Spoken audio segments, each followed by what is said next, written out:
Kini, tiba saatnya kau mati, Parlin. Parlin tidak menjawab. Matanya memandang tajam ke arah Kamal, tatapan penuh dendam. Sesaat kemudian, terlontar bisikan tajam dari mulut Parlin. Biarkanlah aku hidup setelah mati.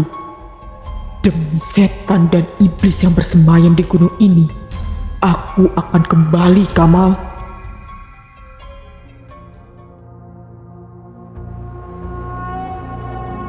Assalamualaikum warahmatullahi wabarakatuh. Salam sehat berlimpah rezeki untuk kawan Aceh dimanapun berada. Kembali lagi dalam channel audio cerita. Untuk cerita kali ini masih melanjutkan cerita sebelumnya, sebuah cerita yang berjudul Jatmiko The Series 3, Hancurnya Istana Iblis. Masih dari tulisannya Kak Breaking 182. Selamat mendengarkan.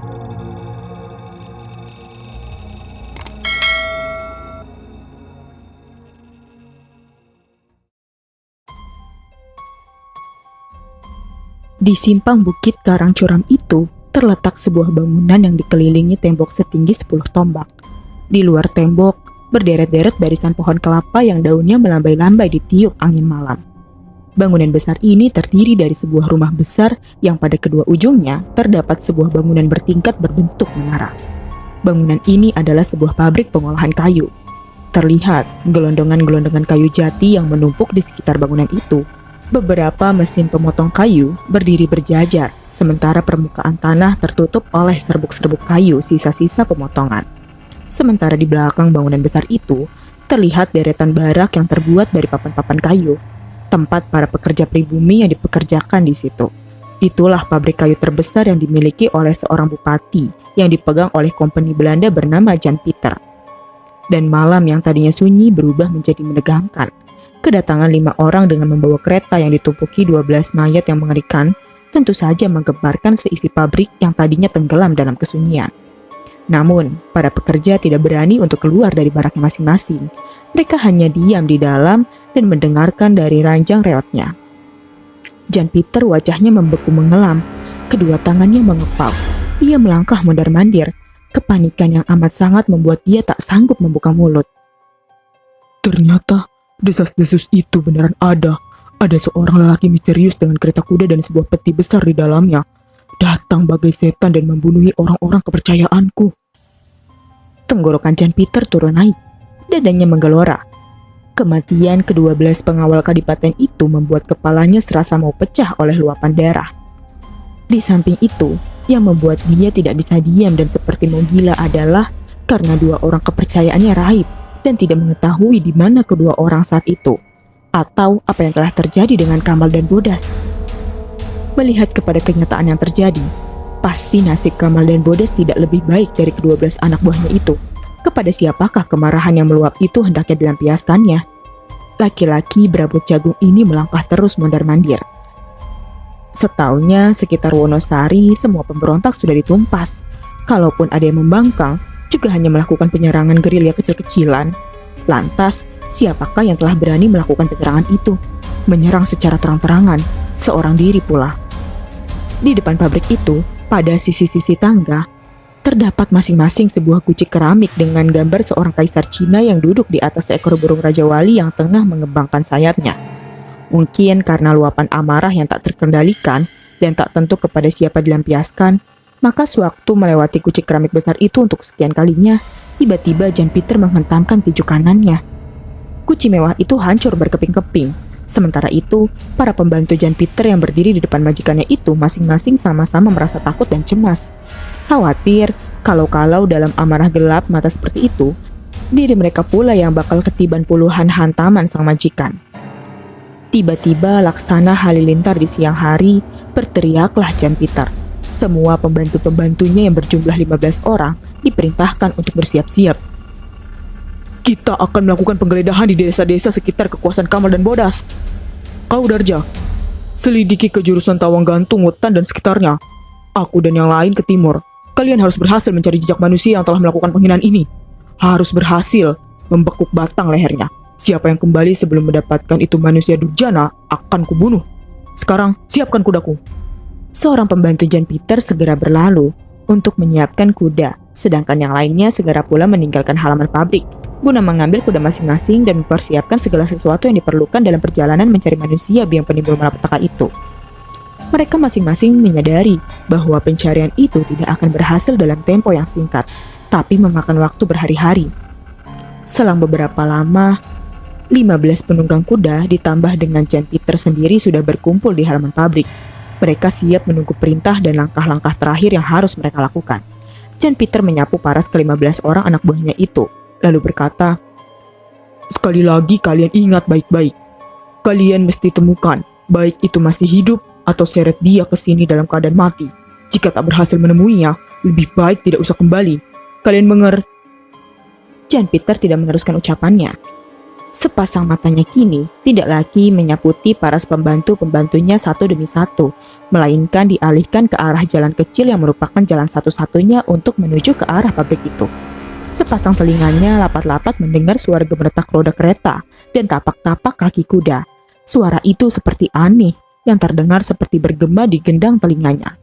15 pasang mata pembantu-pembantu Jan Peter sama dialihkan pula ke arah datangnya suara itu. Diam-diam, jantung anak buah Jan Peter berpacu dengan cepat.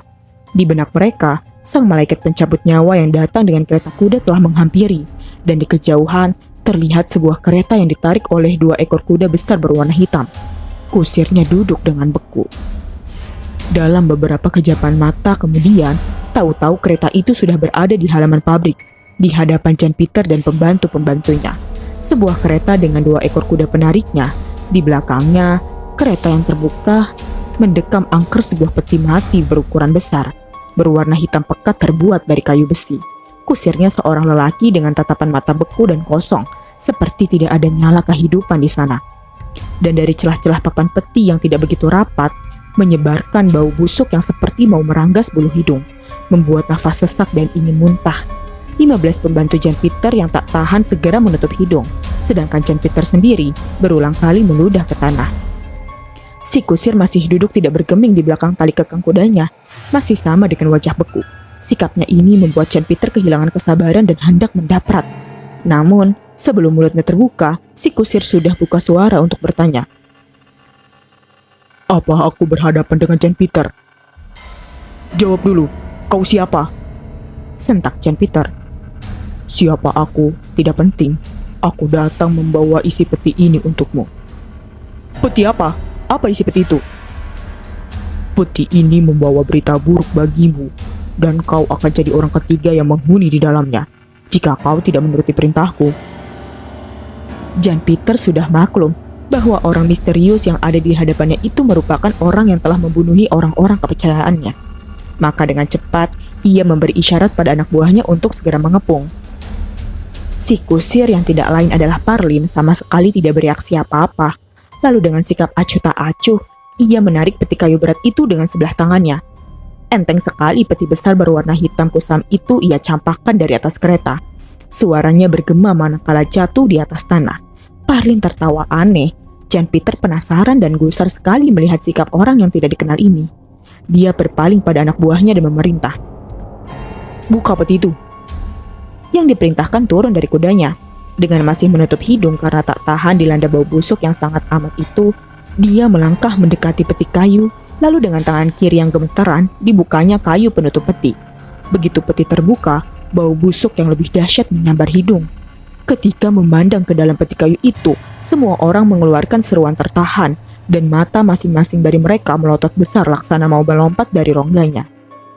Di dalam peti itu terbujur 2 sosok manusia saling berhimpitan seperti berebut tempat di dalam peti. Kulitnya sudah membiru dan memar, dan manusia yang sudah menjadi mayat busuk itu tiada lain adalah Kamal dan Bodas, anak buah Jan Peter. Maka menggunturlah bentakan Jan Peter. "Kurung dan cincang sampai lumat manusia ini!" Begitu perintah terdengar, begitu pula 15 golok panjang yang berkilauan ditimpa sinar bulan dicabut dari sarungnya. Jan Peter sendiri sudah lebih dulu melompat ke muka dengan senjatanya, yaitu senapan laras panjang dengan pisau bayonet di ujungnya. Melihat dirinya diserang mendadak begitu, Parlin tetap tidak bergeming sedikit pun. "Bunuh pribumi terkutuk ini!" Dan sesudah itu, 17 senjata pun berkiblatlah menyerang ke satu sasaran, yaitu tubuh Parlin yang masih duduk di atas kereta. Parlin membentak. Manusia tolol, mampuslah kalian ke neraka. Tiba-tiba alam terasa sunyi. Gerakan ke-15 anak buah Jan Peter dan Jan Peter sendiri seperti terhenti tanpa suara apapun. Di tengah kesunyian itu, tiba-tiba terdengar suara gaduh aneh dari seantero halaman pabrik kayu. Suara gaduh itu seperti tanah yang mengalami keretakan. Jan Peter beserta ke-15 anak buahnya yang tadi terbakar amarah, kini merasa kebingungan dalam cengkraman rasa tegangnya yang tiba-tiba menyergap. Jan Peter terkejut mendengar suara tanah yang menyembur ke atas. Getaran bumi mulai dirasakan dalam kesadaran. Lalu, tampak jelas oleh orang-orang yang berada di halaman itu, tanah seperti didorong oleh ratusan pasang tangan dari dalam. Dan kemudian, tanah-tanah berhambur ke atas, serta sosok-sosok aneh yang muncul dari setiap jengkal tanah ke tempat itu. Celaka, mayat-mayat di sini bangkit semua. Sentak hati orang-orang yang berada di tempat itu dengan gemetar. Mata Jan Peter menjadi sangat lebar. Luar biasa tegangnya jiwa kala itu. Karena kini semakin jelas dalam pandangannya bahwa para penghuni kuburan itu saling bersembur keluar dalam keadaan rusak. Ada yang tinggal tulang belulang, ada yang masih berdaging sedikit tapi terbelatung, ada yang raganya sudah hancur tapi belum kering, ada yang tinggal bagian dalam tubuhnya saja, dan ada pula yang sekujur raganya sedang dikerumuni belatung-belatung pembusuk. Ke-15 anak buah Jan Peter lari tunggang langgang. Beberapa saking paniknya menarik picu senapan dan 2 orang temannya jatuh ditembus peluru temannya sendiri. Jatuh ke tanah meregang nyawa. Mayat yang terkubur dalam tanah itu bangkit dan keluar dari liangnya. Mayat perempuan yang masih mengenakan kain dan kebaya yang sudah kotor diselimuti tanah berjalan melayang di permukaan tanah. Jan Peter yang berdiri dalam jarak 5 meter kurang dengan kedua kaki gemetar, senapan yang ia pegang jatuh tercampak ke tanah tanpa ia sadari. Ia menggigil dan tak bisa berteriak atau bergerak, karena kini ia sadar sedang didekati oleh mayat-mayat tersebut.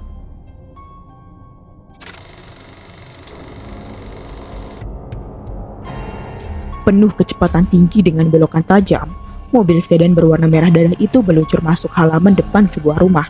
Mengkilas malam yang merangkak tertatih-tatih dengan kegelapan yang masih menyelubungi.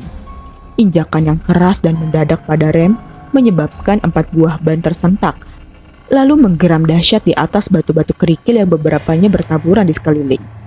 Pintu mobil itu terbuka dan sesosok tubuh melangkah keluar dengan tergesa-gesa. Iskandar berdiri sejenak, sepasang mata menyala mengawasi keadaan sekitar. Sepertinya ada yang dikhawatirkan oleh lelaki ini. Pikirannya kalut, terlihat dari air mukanya yang tegang, kemudian bergegas menaiki teras. Ia belum sempat mengetuk. Pintu sudah terbuka. Seorang perempuan setengah umur melempar seulas senyum lega di bibir yang merah kehitaman. Ranti sudah menunggu di ruang tengah, Mas Is. Ia bergumam puas. Iskandar tanpa menjawab sepatah kata pun langsung masuk ke arah ruang tengah. Perempuan setengah baya itu segera menyisir untuk memberi jalan pada Iskandar. Setelah punggung Iskandar lenyap dari pandangan mata Bi Ija, ia pun segera masuk ke dalam kamarnya. Iskandar meneruskan langkah menuju ke ruang tengah. Sesampainya di sana, ia dapat melihat seorang perempuan duduk di atas sofa hanya mengenakan piyama atau pakaian tidur yang tipis. Hingga lekuk-lekuk tubuhnya tampak tercetak jelas dalam jilatan lampu remang-remang. Rambut panjang hitam yang dibiarkan tergerai nampak sedikit acak-acakan. Namun, penampilan yang seperti itu tidak mampu menutupi parasnya yang cantik. Ada apa, Mas? Tengah malam begini kau berkunjung ke rumah. Apakah dia sudah mencium niat kita? Perempuan itu bertanya dengan bibir yang sedikit bergetar. Apalagi sewaktu mengatakan dia, ada penekanan di sana. Iskandar masih berdiri. Sepertinya lelaki ini tidak ada niat sedikit pun untuk duduk. Iya Ranti, kita harus cepat meninggalkan Wonosari sejauh-jauhnya. Cepat, jangan buang waktu lagi. Apa situasinya segawat itu, Mas? Sudah Ranti, cepatlah. Jangan banyak bertanya lagi. Ambil baju hangatmu, tidak usah kau ganti baju, dan ambil barang-barang yang penting saja. Malam ini juga kita harus pergi secepatnya dari sini. Nada suara Iskandar gusar dan penuh ketegangan. Dan tanpa bertanya apa-apa lagi, Ranti bergegas masuk ke dalam kamar. Tidak lama kemudian, perempuan itu sudah kembali keluar mengenakan mantel berwarna hitam, dan di tangan kanannya tergantung tas kecil. Buru-buru mereka berdua segera keluar rumah dan masuk ke dalam mobil. Mereka tidak menyadari ada sepasang mata mengintai dari balik tirai jendela yang tersibak. Seulas seringai kejam tergurat di sana. Kabut tipis merayap di antara pepohonan pinus yang berdiri kaku, bagaikan barisan kaki-kaki sepasukan raksasa yang mengintai dari kegelapan. Makin ke atas, kabut semakin tebal, seakan langit tiba-tiba turun untuk menelan bumi yang tertidur di kegelapan malam. Jalan tembus ke tengah hutan tampak suram, meliuk-liuk kelelahan. Sebuah mobil sedan berwarna merah darah itu melaju terseok-seok dengan susah payah, agar tidak terperosok ke lubang-lubang menganga di sepanjang jalan dan tanah keras berbatu-batu itu. Cahaya lampu mobil yang diperkuat dengan lampu kabut membias samar ke sebelah dalam. Lewat kaca depan, terlihat wajah Iskandar yang setengah condong ke arah kemudi. Ranti duduk dengan wajah tegang di sebelahnya. Sebentar-sebentar, terdengar keluhan tertahan dari mulutnya. Tiap kali mobil terbanting waktu melewati jalan berlubang. Sesekali ia memalingkan ke kaca samping. Matanya membeliak nyalang menatap kegelapan di luar mobil. Jelas ia sangat ketakutan.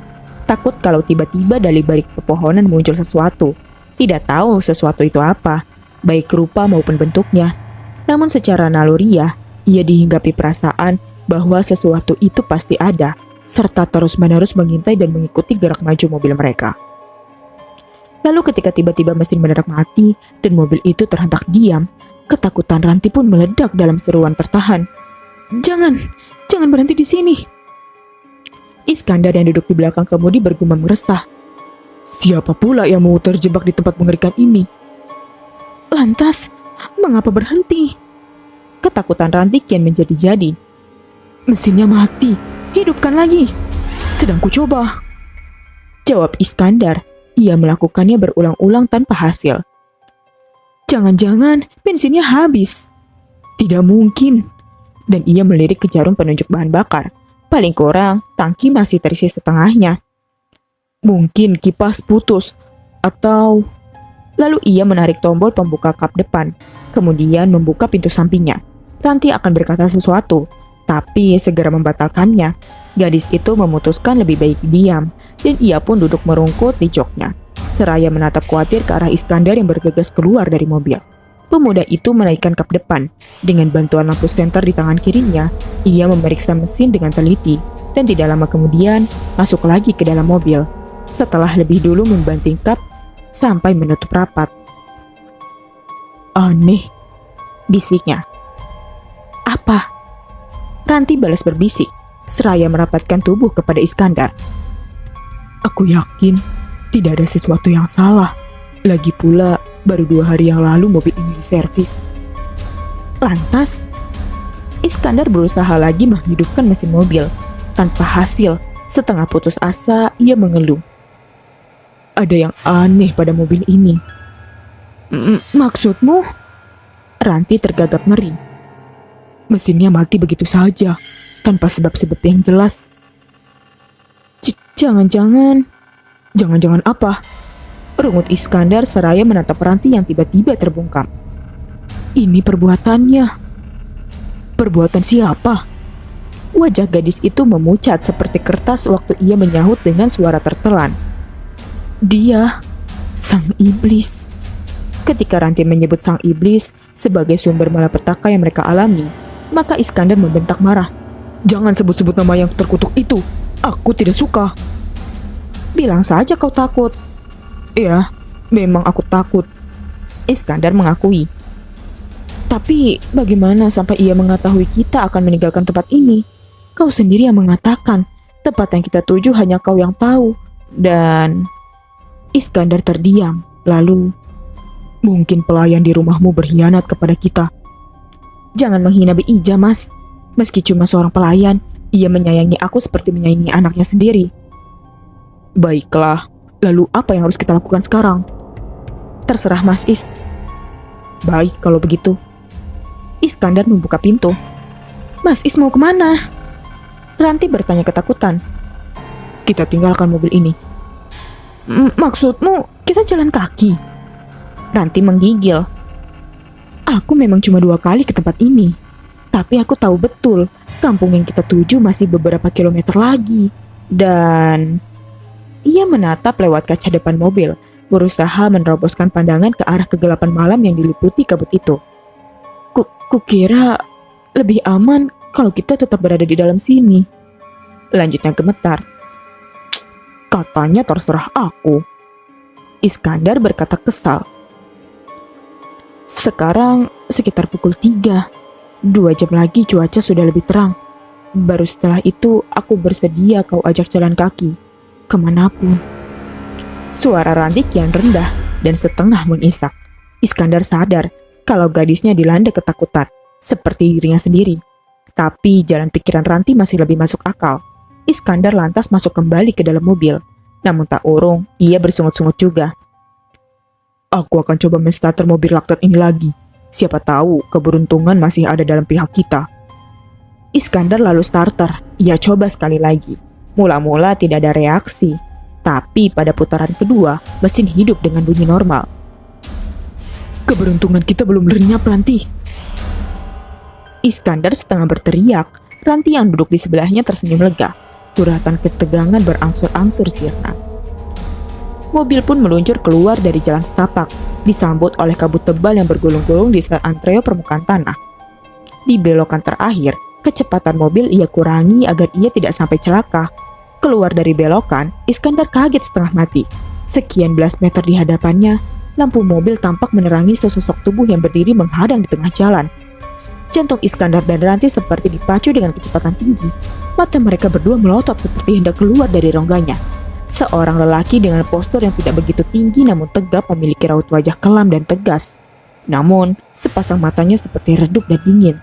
Menusuk sampai ke jantung Iskandar, sehingga membuat pemuda itu dihinggapi ketegangan yang selama ini belum pernah dirasakannya. Sementara Ranti memegang erat lengan kemeja yang dikenakan Iskandar. Wajah gadis itu pun diliputi ketegangan yang meletup-letup di dadanya. Lelaki misterius itu berdiri tegak. Sepasang kakinya bersepatu mengkilap. Pakaiannya rapi lengkap dengan jas yang setengah terbuka dan dasi yang sengaja dilonggarkan. Lalu, lelaki itu tersenyum, lebih tepatnya sih menyeringai tajam. Secara naluriah, kaki kanan Iskandar menginjak rem. Mobil bergetar lalu berhenti mendekam hanya sekitar 1-2 meter di depan lelaki misterius yang seperti sengaja menghadang perjalanan Iskandar. Lalu lelaki misterius itu kembali menyeringai dan melangkah maju perlahan-lahan. Iskandar gemeteran dalam posisi duduk di belakang kemudi. Pikirannya tidak menentu, diliputi ketakutan dan ketegangan. Kalau aku mundur, bisa saja. Tetapi, mundur dalam kegelapan dan di jalan yang sempit ini, cari celaka namanya. Hanya ada satu jalan untuk lolos, menerjang maju. Batin Iskandar berkecamuk. Baiklah, Parlin. Iskandar menggeram takut bercampur marah.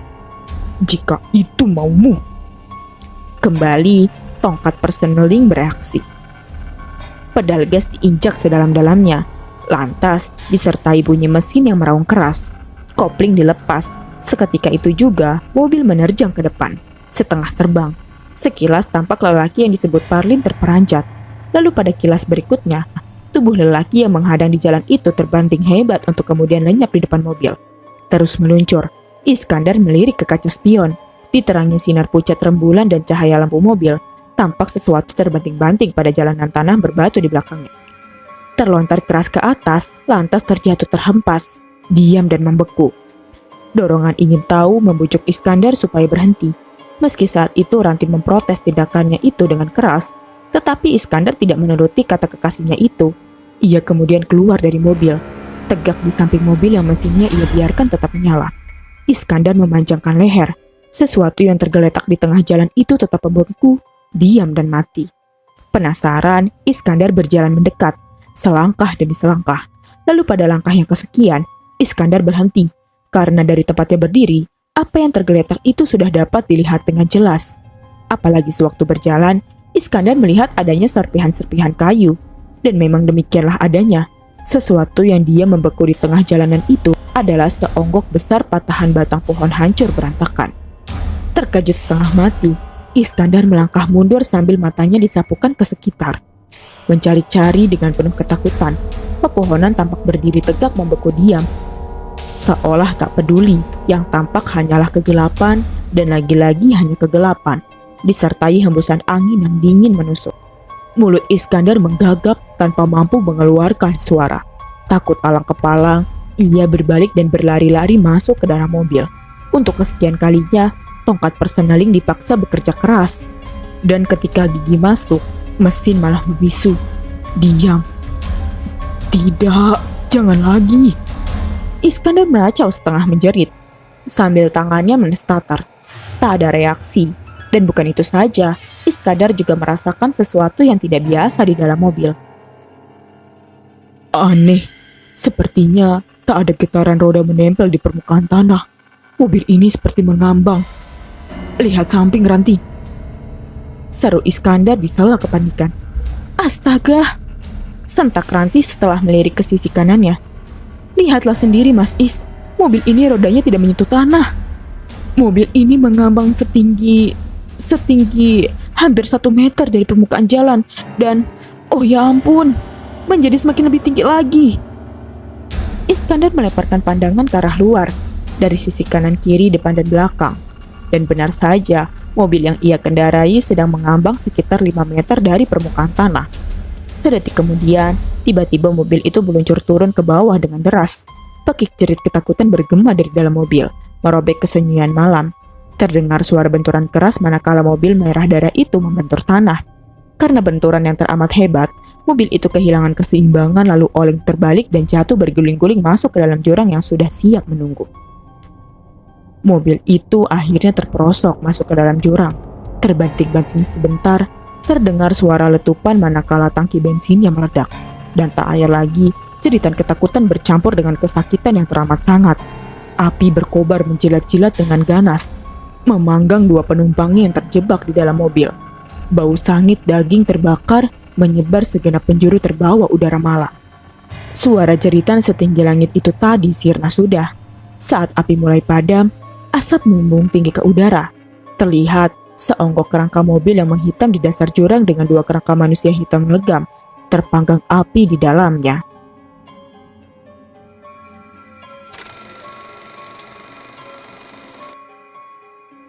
Irama musik lembut mengalun dengan nuansa romantis. Malam itu, Sky Garden Resto dihibur oleh permainan piano tunggal yang dimainkan oleh seorang pianis wanita berwajah oriental. Para tamu menikmatinya sambil menikmati hidangan dan diselingi perbincangan pelan. Dia masuk ke resto itu dengan tenang, sekalipun hatinya diliputi keresahan karena kejadian ganjil yang ia alami tadi malam. Namun ia bisa menutupi dengan penampilan yang kalem. Ia langsung menuju ke sebuah meja kosong yang terletak di pojok ruangan. Seorang pelayan lelaki berusia sekitar 20 tahun mengenakan kemeja putih dengan setelan celana panjang hitam mendekatinya. Senyum sang pelayan adalah senyum keramahan penyambutan tamu dan langganan. Bisa saya bantu? Sembari mengangsurkan buku menu yang dipegangnya, Mia menyambut buku itu sembari berkata, "Saya minta jus jeruk saja, dan sementara biar saya lihat dan baca dulu menu di restoran ini. Dan satu lagi, saya sedang menunggu seorang kerabat jauh di restoran ini." Oke, baiklah. Tunggu sebentar lagi pesanan akan datang, dan kalau boleh tahu, siapa nama saudara jauh Anda? Karena biasanya, kalau ada acara pertemuan di sini, ada agenda yang sudah kami catat di buku. Parman. Mia menjawab pendek, sembari matanya menjelajahi buku menu yang ada di tangannya. Sebentar, akan kami cek di daftar buku agenda. Pelayan itu membungkuk sedikit, sebagai tanda penghormatan, dan sebentar kemudian berlalu dari hadapan Mia. Bartender itu segera pergi ke meja iPhone. Ia berbicara sebentar, entah apa yang dibicarakan. Mia menunggu sambil memandangi wajah-wajah tamu yang hadir malam itu. Buku menu yang tadi dibolak-balik sudah ia letakkan di atas meja. Tampaknya tidak ada satu menu pun yang menggugah selera. Pandangannya menyapu para tamu yang hadir. Rata-rata didominasi oleh anak-anak muda dengan para pasangannya masing-masing. Tidak berapa lama, pelayan tadi datang lagi mendekatinya dan berbicara dengan sopan. Maaf, apakah Anda yang bernama Mia? Iya benar, saya Mia. Baik kalau begitu, Anda ditunggu Pak Parman di ruang VIP 4. Di mana ruang VIP 4 itu? Anda bisa melewati jalanan menuju toilet itu. Sebelum sampai pojok, ada pintu berkaca buram. Masuk saja, itu ruangan VIP 4 restoran kami. Oh, jadi Pak Parman sudah datang ke sini? Benar, baru sekitar 15 menit yang lalu. Mia manggut-manggut dengan gumam lirihnya. Setelah mengucapkan terima kasih, Mia pun melangkah mengikuti petunjuk pelayan tadi. Hatinya sempat bertanya-tanya. Tidak biasanya Parman bersikap seformal ini. Sangat aneh. Tapi perasaan seperti itu berhasil ditenangkan sebelum ia mengetuk pintu sebuah ruangan kaca buram. Hampir saja Mia terhenyak ketika seorang pemuda membukakan pintu itu dengan senyum menawan. Pemuda yang baru berusia sekitar 27 tahun itu bertubuh tinggi, berbadan tegap, dengan rambut panjang sebahu yang dibiarkan tergerai. Masuklah, jangan bengong saja di situ. Tegur seorang lelaki dari dalam ruangan, dan suara itu sangat ia kenali, suara Parman. Seorang lelaki dengan jaket kulit berwarna hitam melebarkan senyumnya ketika melihat Mia mulai berjalan masuk melalui ambang pintu. Sementara pemuda yang tadi membukakan pintu segera menyisi untuk memberikan jalan.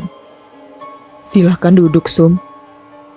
Seperti biasa, Parmanlah satu-satunya orang selain ibunya yang memanggil dengan panggilan Sum. Parman mempersilahkan Mia untuk duduk. Mia pun duduk di sofa panjang yang ada di sudut ruangan tersebut. Bagaimana kabarmu, Sum?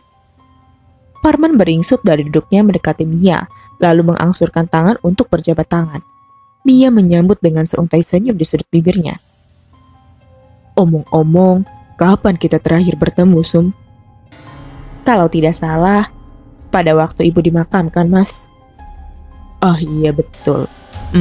Bila ku ingat mengenai kecelakaan tragis itu, astaga, aku jadi melantur begini ya. Parman menepuk-nepuk jidatnya sendiri dengan wajah menyesal, lalu, beginilah kalau laki-laki sudah mulai ubanan, Sum. Sumiati hanya tersenyum tipis mendengar gurauan Parman pada kalimat terakhirnya. Iya betul, ternyata sudah lumayan lama juga. Tampaknya kau sudah jadi wartawan vokal juga, Sum. Aku pernah baca beberapa tulisan dan liputanmu. Mia hanya tersenyum simpul sembari berkata, Mas Parman pun juga sebentar lagi aku pastikan naik pangkat. Sepak terjang Mas Parman belakangan ini selalu diperbincangkan. Beberapa kasus besar mampu dikuak dan ditangani dengan baik. Kasus pembunuhan berantai di salah satu desa di Gunung Kidul. Belum lagi kasus mutilasi beberapa bulan yang silam. Kasus kelas kakap itu. Parman tersenyum sembari berkelekar. Kau sepertinya mengikuti semua kasus-kasus yang aku tangani. Itu terlalu dibesar-besarkan oleh media. Kasus itu bisa terselesaikan juga karena atasanku Pak Jatmiko. Beliau orang yang cerdas, nalurinya tajam, dan akan kukenalkan kau kepadanya. Kebetulan ia sedang tidak bertugas. Katanya sedang di Jogja untuk mencari seorang kawan baiknya.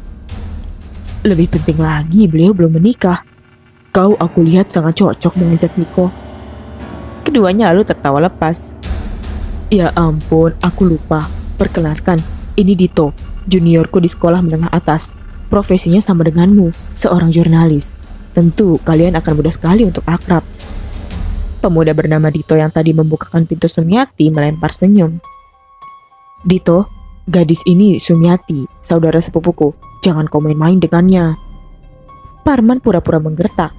Perbincangan itu terhenti sejenak manakala pintu diketuk dan tidak berapa lama, seorang pelayan datang membawa nampan berisi makanan dan minuman. Sambil dinikmati hidangannya, aku ingin membahas keinginanmu tempo hari melalui telepon. Terus terang, kalau bertindak sendiri tanpa melalui prosedur institusiku, itu sangat tidak mungkin. Apalagi dengan melibatkan sipil. Tentu kau sudah sangat tahu beritanya tentang kecelakaan yang menyebabkan meninggalnya beberapa kawan kami dari tim reserse. Kasus itu terus terang sejak lama tidak pernah bisa diungkap, seperti menemui jalan buntu.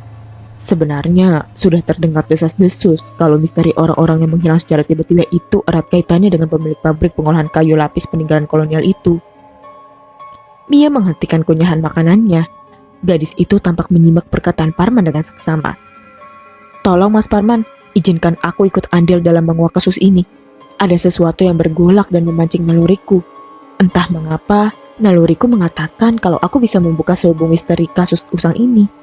Itulah mengapa sampai aku rela jauh-jauh dari Jogja ke Gunung Kidul untuk menemuimu. Parman menaruh sendok di piring, lalu menarik napas panjang. Kau masih saja tidak sabaran seperti dulu, Sum. Dengarkan dulu penjelasanku. Karena setelah ada telepon dari kamu, tiba-tiba aku ada di Bagus. Sebenarnya penuh resiko. Hanya saja aku yakin kau tidak akan mundur setitik pun jika sesuatu itu telah menjadi tekadmu. Mia terdiam. Dito yang duduk di seberang meja sekejap melirik ke arahnya. Lalu kemudian melanjutkan lagi menyumpalkan sendok ke dalam mulut. Maksud Mas Parman bagaimana? Aku belum paham dengan semua yang Mas sampaikan. Parman hanya terdiam tanpa menjawab pertanyaan yang diajukan oleh Mia. Lelaki itu hanya tersenyum sambil melirik arah Dito. Lalu kedua lelaki itu tersenyum penuh arti. Mia selesai dengan bacaannya, melipat surat kabar, lalu meletakkannya di pangkuan seraya menghela napas panjang. Namun matanya tidak beralih dari foto yang terpampang di halaman depan surat kabar itu. Perempuan yang benar-benar cantik. Sungguh malang nasibnya berakhir di dasar jurang terbakar habis di dalam mobil. Akhirnya ia bergumam. Bagiku, kau lebih cantik, kata Dito yang duduk di belakang setir memuji sembari tersenyum simpul. Mia hanya tersenyum tipis. Kau konsentrasilah pada kemudimu, Tuan Dito. Tidak ingatkah kalau pesan kakak sepupuku? Mia teringat dengan kejadian tadi malam. Parman mengizinkan Mia untuk mencari info mengenai pemilik pabrik pengolahan kayu itu. Akan tetapi, Parman menugaskan Dito seorang wartawan untuk menjaga dan melindungi Mia jika nantinya ada bahaya yang mengancam. Setelah ditemukan hal yang kuat sebagai bukti, tim kepolisian akan datang membantu dengan kekuatan penuh tentunya. Parman sangat kenal baik dengan Dito. Mengenai sepak terjangnya sebagai salah seorang jurnalis lokal yang kredibilitasnya patut diperhitungkan. Itu alasan kuat mengapa Parman menyerahkan Mia kepada Dito. Dito melirik sekilas ke surat kabar yang terletak di pangkuan Mia. Ia melanjutkan, Nova seorang yang terkenal di Wonosari ini. Sebagai apa? Model. Mia manggut-manggut mengerti. Kembali melirik ke surat kabar. Ia perhatikan baik-baik foto seorang laki-laki yang terletak pada kolom yang lain. Sedikit di atas foto Nova, seorang lelaki yang masih muda, mungkin berusia di bawah 30 tahun. Aku heran, mengapa kasus yang berulang-ulang dengan modus yang sama ini setiap tahun lamanya tidak mampu terpecahkan. Penyelidikan selalu berakhir di jalan buntu dan kasus menguap begitu saja. Sebenarnya kasus ini juga aneh, karena kejadian itu beberapa bulan yang lalu. Beberapa anggota serse sengaja disusupkan ke pabrik kayu lapis itu. Hanya saja beberapa hari yang lalu saat dini hari, ketiganya ditemukan meninggal karena mengalami kecelakaan. Makanya kasus ini diangkat lagi. Sekalian kasus terbunuhnya 3 anggota kepolisian. Menurut penyelidikan, mereka terbunuh bukan karena kecelakaan, akan tetapi memang sengaja disingkirkan. Dito membelokkan mobil memasuki sebuah jalan yang lebih kecil. Yang di kiri kanannya berdempetan rumah-rumah penduduk yang penuh sesak. Seekor anjing berlari menyeberangi jalan dan sekelompok anak kecil mengorek-ngorek sesuatu dari dalam selokan yang mampet. Kau tahu Mia, misi kita kali ini mungkin sangat berbahaya. Bisa juga nyawa kita yang akan jadi taruhannya. Kita menghadapi sebuah kekuatan yang besar. Orang yang memiliki kekuasaan dan juga kekuatan gaib. Dito berbicara tanpa menoleh ke arah Mia yang duduk di sebelahnya. Aku sudah siap untuk itu. Profesi wartawan bagiku juga sebagai panggilan hidup. Kadangkala ada kasus yang butuh di tangan polisi tapi akhirnya bisa terkuat karena seorang wartawan. Akan tetapi, apakah masih ada di zaman sekarang ini tentang ilmu gaib? Aku sangat tidak yakin kalau ada aura mistis yang ikut menyelimuti kasus ini. Entahlah Mia, hanya saja aku merasa ada yang tidak beres. Satu lagi perlu aku ingatkan kepadamu. Mas Parman telah menitipkanmu kepadaku. Kau menjadi tanggung jawabku sekarang. Jadi, tolong ikuti instruktur dariku dan jangan membantah. Kau paham kan peran kita? Mia hanya mengangguk perlahan. Mobil yang dikendarai Dito dan Mia mulai memasuki daerah yang kiri kanannya ditumbuhi pepohonan yang rindang dan kebun-kebun subur. Seperti berlari-larian ke arah berlawanan dengan mobil mereka yang mulai masuki jalanan mendaki. Setelah sekian lamanya di dalam mobil, hardtop berwarna biru dongker itu memasuki halaman sebuah rumah besar, berpekarangan luas dengan pemandangan yang nyaman di sekelilingnya. Matahari senja menggeliat di balik bukit ketika mereka turun dan berjalan ke beranda. Langit di ufuk barat memerah darah, dan bayangan pegunungan Seribu yang membentang menjauh di kejauhan berselimut warna biru, coklat dan jingga dengan lingkaran pelangi menggapai di langit tinggi untuk kemudian tenggelam di balik bayangan bukit. Seorang pelayan laki-laki yang sudah setengah umur berpakaian rapi dan berwajah jernih menyambut mereka dengan senyum persahabatan. Pelayan itu mengangkat koper kecil milik Mia dari mobil, kemudian menolong pula memasuki mobil itu ke garasi. Setelah sebelumnya membuka pintu dan mempersilahkan Mia dan Dito untuk masuk. "Silahkan Tuan dan Nyonya." Dito mengangguk, seraya tersenyum ramah. Mia menyeringai lebar lalu melangkah masuk dengan kaki-kaki yang ringan dan bebas. Ruang tamu tidak begitu besar, namun perabotannya antik dan disusun oleh orang berselera tinggi. Lampu gantung kristal memberikan warna redup pada tembok berlapis karpet wool merah jambu. Sebuah figura terpaku manis di salah satu sisi menggambarkan Rahwana yang berwajah seram, berusaha merenggut Sinta yang cantik jelita dari perlindungan Jatayu. Burung raksasa yang mengepakkan sayapnya yang lebar sebagai senjata pembelaan diri. Lukisan cat minyak itu tampak jelas disengaja memberi warna-warna hitam, serta merah tua yang sangat mencolok. Mata Rahwana melotot lebih merah bersinar-sinar buas, sementara Sinta yang tampak demikian lemah dan tidak berdaya di dalam cengkramannya.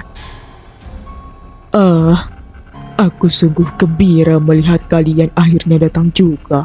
Aku pikir kalian tidak jadi menyewa rumah kami karena hampir 3 hari melewati batas yang telah disepakati. Nasibmu sungguh mujur, nak. Belum ada orang lain lagi yang melakukan penawaran." Suara yang menyenangkan tadi menyadarkan Mia dari pesona aneh yang mempengaruhi perasaannya selagi mengawasi figura-figura itu. Seorang lelaki berusia lanjut menyongsong mereka dari dalam ruangan. Semua rambutnya sudah berubah putih, namun sinar matanya yang sejuk itu pasti masih tidak membutuhkan kacamata.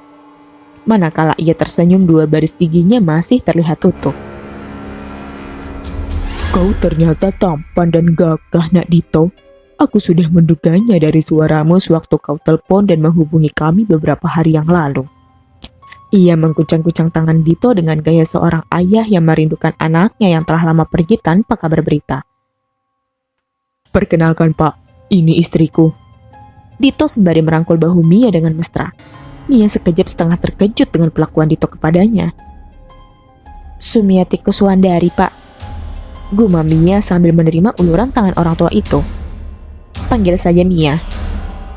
"Nama yang cantik, orangnya lebih cantik lagi." Laki-laki berusia lanjut itu mengamat-ngamati perempuan di hadapannya dengan mata seorang pemuda belasan tahun yang baru saja memutuskan untuk menaksir salah seorang gadis untuk temannya berkencan. "Namaku Barda. Aku menyukaimu, Mia," ujarnya. "Hanya mendadak saja aku melihatmu seperti melihat anak tunggal kami yang semata wayang itu. Ia meninggal ketika masih berusia 7 tahun. Kalau masih hidup, tentulah akan sebesar dirimu ini." Dito dan Mia membuka mulut serempak. Serempak pula wajah mereka di komando menampakkan simpati. Pak Barda tarik napas, lalu kembali tersenyum.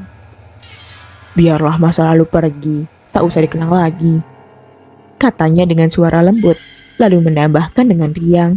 "Lagi pula, aku masih punya istriku yang masih sangat perhatian dan sayang kepadaku. Mari, kuperkenalkan kau pada istriku yang lebih cantik dari kau, Mia." Mereka bertiga masuk ke ruangan dalam. Ruangan itu megah dan luas serta nyaman. Perabotannya masih tetap antik, masih tetap bercita rasa tinggi. Demikian pula rak-rak hias. Televisi berwarna 21 inci telah memancarkan siaran berita sore tidak jauh dari sebuah lemari pendingin. Seorang perempuan yang lebih muda beberapa tahun dari Pak Barda begitu asyiknya melihat liputan bencana tanah longsor di televisi, sehingga ia tidak mengetahui kehadiran mereka. Perempuan itu baru menoleh setelah pundaknya ditepuk Pak Barda yang berkata dengan bernafsu, "Hentikan melihat bencana, Bu. Putarlah dan lihatlah anak-anakmu telah datang." Tidak mau menyusahkan perempuan tua itu, Dito dan Mia bergerak cepat ke samping kursinya. Sedikit lebih ke depan, Mia melihat seorang perempuan berusia sekitar 50-an. Rambut seluruhnya masih hitam, sepasang mata yang teduh di balik kelopak yang mulai mengeriput, pipinya yang sebagian sudah berkeriput, ditambah gurat bibirnya yang lembut tipis.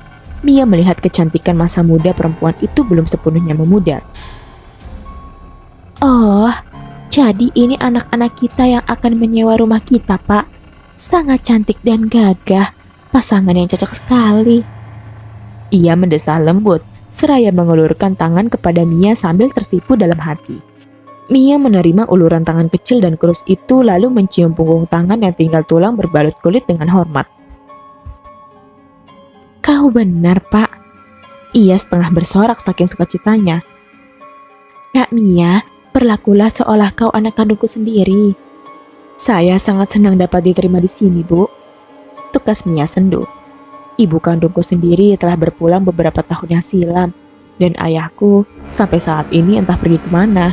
Semenjak kematian ibu, ayah tidak pernah muncul lagi." "Dan di mana kau tinggal setelah itu?" tanya Ibu Barda dengan prihatin. "Dengan seorang nenek, Bu. Itu pun nenek jauh." Pilihan yang cocok." Wajah perempuan tua itu bersinar-sinar tajam. "Cocok untuk apa, Bu?" tanya Mia ingin tahu.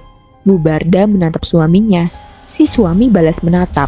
Lalu keduanya beralih tatap ke mata Dito, seolah tidak mengandung rahasia apa-apa. Ibu Barda lalu menjawab dengan polos disertai senyum manisnya. "Cocok untuk Dito yang tampan." Mia tersipu, sementara Dito mukanya bersemu merah. Sandiwara yang sempurna batin Mia. Setelah berbahasa-basi beberapa menit, perempuan tua itu mengajak Mia meninggalkan Dito dan pemuda itu berbincang-bincang tentang beberapa rencana selama mereka menatap di rumah itu untuk sementara waktu. Melalui pintu penghubung dari ruangan yang sama, mereka berdua kemudian pergi ke pavilion. Kepada Mia ditunjukkan kamar tamu tersendiri di pavilion itu. Perabotannya sudah ada, demikian pula kamar tidur yang luas dengan ranjang berkaki rendah yang lebar diberi spray bersulam warna merah jambu. Tak ada lukisan dinding sama sekali, hanya sekadar wallpaper halus yang melapisi tembok. Warnanya hijau lumut, kontras dengan lantai yang krem. Ada lemari pakaian berpintu 3, sebuah lemari kecil untuk perlengkapan laki-laki, toilet yang kaca bagian atasnya cukup lebar menerima seperangkat kosmetik, cermin bersatu dengan dinding berbentuk oval telur. Seakan tidak mengetahui kepuasan yang terpancar di wajah anak senangnya, Bu Barda menarik tangan Mia ke belakang. "Mari kutunjukkan kamar mandi, kamar cuci dan dapur kalian," katanya, sementara Mia semakin menyatu hati dengan seisi rumah. Seperti tinggal di rumah sendiri bersama keluarga lengkap yang selama ini hanya berupa angan-angan saja. Dan kini sekejap jadi kenyataan. Meskipun itu semua bukan ibu atau ayah kandungnya. Pukul 10 lewat beberapa menit, Mia memadamkan lampu kamar tidur. Ia menarik selimut sampai sebatas leher untuk berlindung dari udara malam yang sangat dingin. Di seberangnya, di atas sebuah sofa panjang berwarna merah, Dito tertidur pulas. Pemuda itu meringkuk berselimutkan kain sarung. Mia tersenyum geli, teringat sandiwaranya tadi sore bahwa mereka pasangan suami istri yang telah menikah. Dan kedua induk semangga itu percaya saja. Akan tetapi, nanti dulu, bagaimana kalau kedua induk itu menanyakan soal surat nikah dan lain-lain? Mia tiba-tiba memikirkan hal itu. Perempuan muda itu resah di atas pembaringannya. Bertambah lagi, betapapun nyaman tinggal di kediaman baru untuk pertama kalinya selalu meresahkan. Paling tidak, karena suasana sepi mencekik di sekeliling rumah yang semakin larut malam. Semakin digerogoti oleh suara burung-burung hantu serta desau pepohonan yang dilanda angin kencang. Sesekali, Mia mendengar lolongan anjing di kejauhan. Mia tak habis mengerti mengapa udara cerah sore harinya malam ini mendadak berubah sedemikian rupa. Waktu tadi ia pergi mengambil sepasang sepatunya yang tertinggal di jok belakang mobil, ia melihat langit dibekati mendung tebal kehitaman. Beberapa menit yang lalu, hujan gerimis telah mulai jatuh, dan kesepian malam sesekali disentakkan oleh guntur bergemuruh petir yang saling sambar menyambar. Ia telah mengajak Dito mengobrol menjelang tidur tentang rencana-rencana mereka, terutama bagaimana menangani kasus misterius yang akan diselesaikan oleh mereka berdua. Dan di tempat ini, Dito meyakinkan kalau Parlin, si pemilik pabrik pengolahan kayu lapis, sering terlihat di perumahan ini. Kegelapan kamar yang pekat, samar-samar terasa semakin mencekam. Mia memandangi Dito yang pulas tertidur. Apakah aku harus membangunkan dia? Tangan Mia digerakkan oleh naluri di bawah selimut. Selimut tebal berwarna krem itu disingkapkan. Sembari berjinjit, Mia menghampiri sofa merah di mana ada Dito yang tengah meringkuk di atasnya. Dito, bangun! Dito, bangun! Dito tetap memunggungi Mia, tetap pulas, barangkali semakin pulas. Hei, tangan Mia menggoncang-goncang bahu Dito dengan sedikit keras. Dengkur Dito hilang, tapi matanya masih pula terpejam. Ia hanya menggeliat sedikit. Hei, Dito, bangun! Dito mendesah. Aku tidak bisa tidur. Bisik Mia lebih keras. Laki-laki itu menggeliat di bawah kain sarung, mendengus perlahan. Perlahan pula ia membuka matanya. Ada apa? Ia bertanya setengah mengantuk. Bagaimana kalau Pak Barda tahu kalau kita bukan pasangan suami istri? Tentu mereka menanyakan kartu nikah dan identitas lain. Misalnya kartu tanda penduduk. Dito mendesah. Mia, tengah malam begini kau membangunkan aku hanya untuk menanyakan hal itu. Semua sudah aku atur dan sudah beres. Penyamaran kita tidak mungkin ketahuan. Percayalah padaku. Aku minta maaf. Mia justru terpojok, merasa tidak enak hati dan malu kepada dirinya sendiri. Kau tidur lagi lah Mia. Besok kita akan mulai penyelidikan ini. Ya, baiklah, lanjutkan tidurmu. Dito tidak menjawab. Pemuda itu sudah kembali terlelap. Langkah gontai Mia kembali ke atas ranjangnya. Kali ini dia hanya duduk di tepi ranjang. Beberapa lama kemudian, ia berjingkat turun dari tempat tidur. Sejenak, ia tegak sempoyongan. Setelah dapat menguasai dirinya, ia berjalan perlahan ke arah pintu. Handle pintu diputar dengan hati-hati, lalu Mia menyelinap keluar. Kegelapan yang temaram menyambutnya. Ia kembali berjalan perlahan menuju ke arah ruang tamu. Mia duduk di kursi ruang tamu. Sempat ia menabrak salah satu kursi yang terpelanting menimbulkan suara yang berisik. Namun derai hujan yang telah membadai di luar sana seperti menelan suara berisik tadi. Ia duduk dengan lutut berlipat dalam dekapan tangannya yang kaku. Dingin menggigil. Situasi seperti ini mengingatkan Mia atas keluarganya, kemalangan-kemalangan yang senantiasa menerpanya. Berawal dari kebangkrutan bisnis ayahnya, 2 tahun berselang, ibunya berpulang setelah mengalami kecelakaan tragis. Air mata gadis itu berderai dalam kegelapan. Mia berkeluh kesah di kamar depan yang gelap. Ia selonjorkan kaki maupun tangan berulang-ulang dan meringkuk lagi bersandar dengan gelisah. Beralih ke kursi panjang, perebahkan diri lebih gelisah lagi. Lantas, mendadak ia terduduk tegang. Suara apa itu? Di kejauhan terdengar sayup-sayup lolongan anjing yang tinggi melengking. Seperti berlomba dengan suara hujan yang masih tercurah. Anjing itu tidak sendirian. Lolongan lain juga menggema dalam badai. Terdengar seperti dekat, menjauh, dekat, lalu menjauh lagi. Suatu saat, seolah suara itu bergaung sampai ke jendela pavilion. Mia meluruskan duduknya. Suara itu hilang dengan mendadak. Hujan pun seakan ikut berhenti. Demikian pula topan, guntur, serta petir. Anjing entah serigala yang tadi tidak henti-hentinya melolong, mendadak berhenti. Sepi yang menyeruak, sepi yang mencekam. Mia bersijingkat oleh dorongan keinginan tahu yang melecut-lecut jantungnya. Ia mendekati jendela dan dengan gerakan patah-patah, tangannya menyikapkan tirai beludro. Sesaat, ia hanya melihat kegelapan di luar rumah. Kemudian, ia menangkap bayangan pepohonan yang berdiri kaku bagi barisan prajurit kegelapan. Bayangan rumah-rumah tetangga yang membisu. Sementara langit yang biru kelam, awan putih yang berarak bagai iring-iringan sepasukan iblis yang akan turun ke bumi. Sinar rembulan yang dingin pucat menambah suasana semakin ganjil. Satu tarikan gaib seperti menggerakkan leher Mia sedikit ke sebelah kiri. Mula-mula, ia lihat pagar besi ukir terpaku diam sepanjang halaman samping.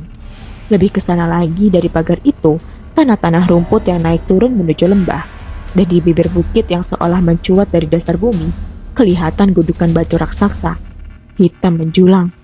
Onggokan batu raksasa itu terpantul garang di biji mata Mia.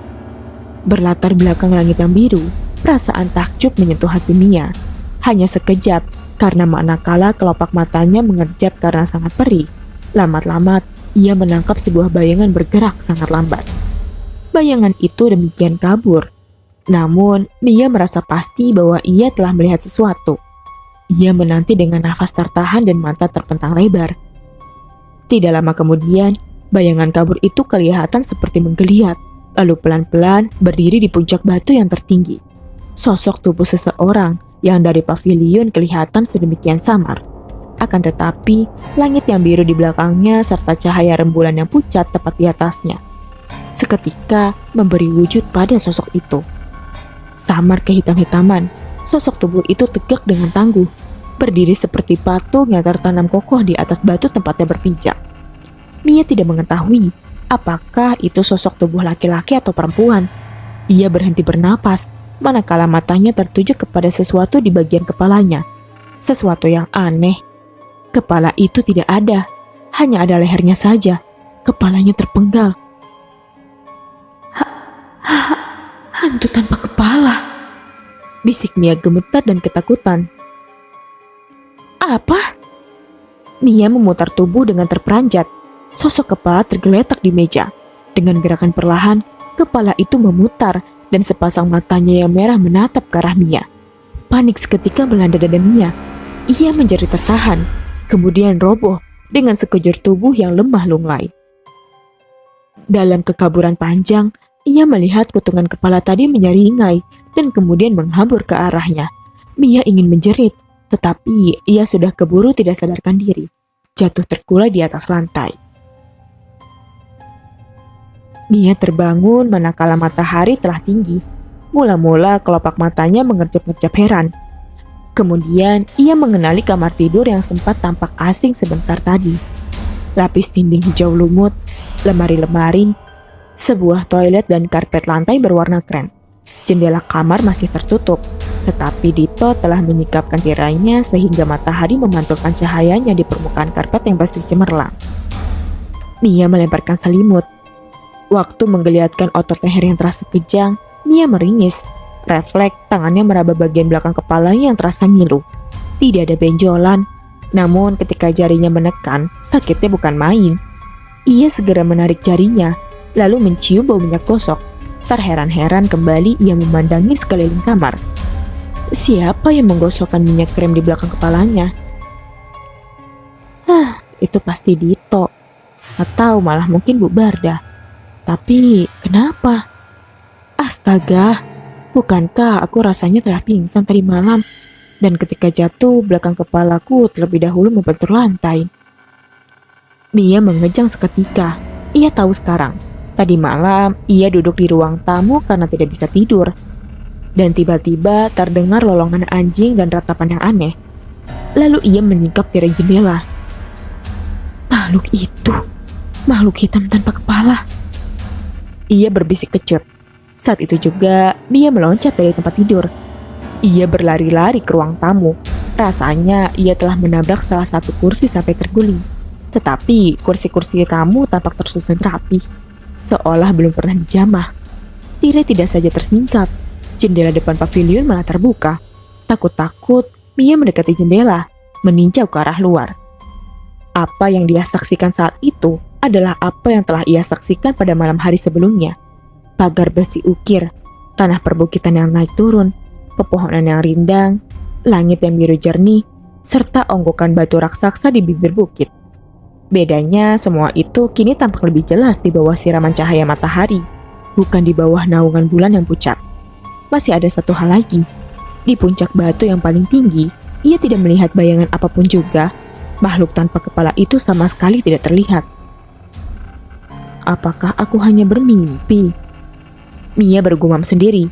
Ia yakin telah melihat pemandangan yang ada di luar jendela kamar depan pavilion. Memang lebih hitam, lebih suram, lebih menakutkan. Tidak secerah, seindah dan semempesona siang ini. Lalu bayangan siapa pula yang mendadak muncul di belakangnya? Sudah bangun, Mia? Mia berpaling ke sebelah kanan. Seorang perempuan tua berwajah lembut mendekati jendela dengan langkah perlahan. Di tangannya, ia menggenggam seikat kembang berwarna-warni dan memiliki berhelai-helai daun.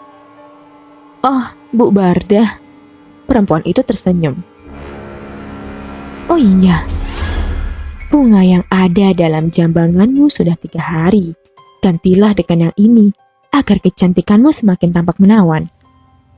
Perempuan tua itu menjulurkan tangan yang memegang kembang ke jendela. Ah, ibu ini. Mia tersenyum malu sambil menerima bunga itu. Ada lagi. Apa, Bu? Suamimu telah berangkat ke kantor pagi-pagi benar. Ia berpesan agar kau bersenang-senang saja di rumah. Mungkin akan pulang terlambat. Katanya ia ingin pamit, namun tidak tega mengusik tidurmu yang lelap. Oh, begitu. Baik, Bu. Di dalam hati, Mia memaki Dito. Sialan itu anak, seenak jidat sendiri memutuskan rencana. Mengapa ia pergi mendadak pagi-pagi buta? Biarlah, akan aku ikuti semua hal yang telah ia rencanakan. Ada apa, Mia? Kau melamun? Mia tergagap. Ah, tidak, Ibu. Hanya heran saja. Tahu kalau Mas Dito sudah pergi sebagi itu. Bu Barda tersenyum manis sembari berkata, pergilah mandi, Mia. Sarapan pagimu sudah dingin. Sementara kau bebersih, aku akan menghangatkannya lagi. Mia tidak ingin merepotkan induk semangnya itu. Akan tetapi perempuan itu telah berlalu, masuk ke dalam rumah melalui pintu utama. Selama beberapa saat, Mia masih tercenung di depan jendela. Baru 1 jam kemudian, Mia duduk menghadapi meja makan di ruang tengah rumah induk semangnya. Selesai mandi, ia berjemur di bawah siraman matahari sambil menghirup udara perbukitan yang tidak mungkin ia cicipi selama tinggal di kota. Sambil menikmati sarapan paginya yang telah terlambat itu, Mia bertanya pada induk semangnya, mengapa sepi sekali di sekitar kita, Bu Barda? Perempuan tua yang tengah merajut sehelai kaos kaki berpaling dan menghentikan pekerjaan. Apa yang tadi kau tanyakan, Mia? Suasana di sekeliling kita, Bu. Setelah mandi tadi, aku sempat melihat-lihat ke sekitar rumah. Jalan-jalanan di aspal mulus berbelok-belok memasuki hampir setiap pekarangan rumah. Sepintas lalu, aku melihat beberapa orang yang masih asing bagiku. Tapi, aku sama sekali tidak pernah melihat ada anak kecil di tempat ini. Oh, itu. Tidak usah heran, Mia. Kau dan suamimu tidak saja pendatang baru di tempat ini, malah juga penghuni yang termuda. Aku dan bapakmu lantas tetangga-tetangga kita yang lain, paling sedikit telah berusia 50 tahun. Perempuan itu meneruskan pekerjaannya, merajut kaos kaki yang selintas pandang jelas terlihat sangat kecil. Sangat pas dan cocok untuk ukuran kaki bayi yang baru saja lahir. Sambil menggerakkan jarum rajut dengan terampil, perempuan itu menjelaskan, jangan berpikir yang bukan-bukan, Mia. Kolonel pensiunan yang tinggal di rumah sebelah tenggara yang atapnya merah itu mandul. Ia dan istrinya tidak punya anak. Aku dan bapakmu lebih beruntung, meski anak kami meninggal ketika masih berusia 7 tahun. Setidaknya selama 7 tahun di kehidupan kami pernah terdengar celotehan bocah. Apakah sudah diceritakan oleh bapakmu? Mia hanya mengangguk saja untuk menjawab pertanyaan Bu Barda. Nah, tetangga-tetangga kita yang lain semua punya anak. Ada yang 2, 3, 4, bahkan setengah lusin. Lantas Bu Barda, kemana anak-anak itu? Semua anak-anak mereka telah menikah, punya rumah dan anak-anak sendiri, punya kesibukan sendiri-sendiri pula. Kerja mereka macam-macam, hampir di semua bidang. Ada dari pegawai negeri, pengusaha yang sukses, beberapa orang jadi politikus, beberapa yang lain memegang jabatan yang penting di berbagai instansi pemerintah. Kalau kau sempat dan ada waktu, berkunjunglah ke rumah-rumah tetangga. Nanti kau akan kenali mereka satu persatu, dan kau ketahui siapa dan apa pekerjaan anak-anak mereka. Meskipun kau lihat tidak ada anak kecil tinggal di sekeliling kita, percayalah, kami semua merasa bahagia. Oh iya, Mia, kata Nak Dito, kalian juga belum berencana untuk memiliki momongan. Perempuan itu menatapnya dengan tajam. Sekejap lamanya, Mia terkejut atas pertanyaan Bu Barda. Namun dengan cepat, perempuan muda ini dapat kembali menguasai keadaan agar perubahan air mukanya tidak terlihat oleh perempuan tua yang tengah duduk di hadapannya itu. Iya, Bu. Kami belum berencana punya anak. Mungkin 1 atau 2 tahun lagi di muka, baru kami akan putuskan mengenai hal itu. Mereka berdua kemudian berbincang-bincang tak berujung soal anak, sampai suatu saat induk semangnya bertanya serius kepada Mia. "Wajahmu aku perhatikan dari tadi tampak pucat. Kau sakit?" Mia terdiam. Sebenarnya ingin ia ceritakan kejadian tadi malam. Akan tetapi, hal itu ditahannya kuat-kuat. Ia tidak ingin Barda khawatir dengan keadaannya. "Tidak, Bu. Saya baik-baik saja. Hanya saja mungkin karena kelelahan dan tidur larut malam." Bu Barda mengernyitkan kening. "Apakah kamarmu kurang nyaman sehingga kau tidak bisa tidur lelap tadi malam?" Mia menggeleng. "Tidak, Bu, bukan karena itu. Kamarnya sangat nyaman, kasurnya pun empuk. Hanya saja tidur untuk pertama kali di tempat yang baru terkadang saya masih kesulitan. Perlu sedikit penyesuaian agar nantinya terbiasa." "Pergilah temui Dokter Usman. Ia salah seorang tetangga kita yang baik dan tak pernah mengeluh kalau pintunya digedor tengah malam buta. Ia seorang dokter umum yang masih aktif di salah satu rumah sakit terbesar di kota ini.